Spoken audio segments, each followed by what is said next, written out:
Notes পাবি, তুই কেন? তোর 14 গোষ্ঠীও নোটস পাবে না। দেখে মনে হচ্ছে ডাস্টবিনের মধ্যে জঞ্জাল পড়ে আছে। আর কাকে বলছি, তোর কি ইচ্ছাও করে না বই তাকটাকে গুছাতে? এই মানা, আদৌ তো পড়া হয়েছে? কাল যে পরীক্ষা দিতে পারবি? কি লিখবি পরীক্ষায়? তুই তো কিছু পড়িসনি। পরীক্ষার আগের দিন কে পড়ে? আমাদের পড়াশোনা শেখাচ্ছিস? এই মানা, অ্যাডমিট নিয়েছিস? আর রেজিস্ট্রেশন নিয়েছিস? পিচবোর্ড নিয়েছিস? স্কেল, কালো কলম আর ব্লু কলম নিয়েছিস তো?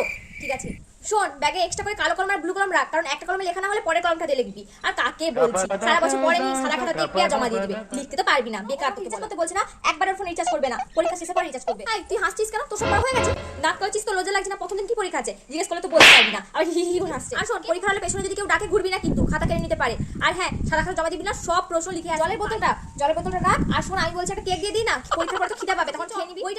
বইটা নিয়ে যা, একবারে বই ছাড়া যাবি না, কারণ তুই বই না নিয়ে গেলেই হা হি হু হু করবি, সব পড়া ভুলে যাবি। বই নে, আমি দাঁড়িয়ে আছি, যা বই।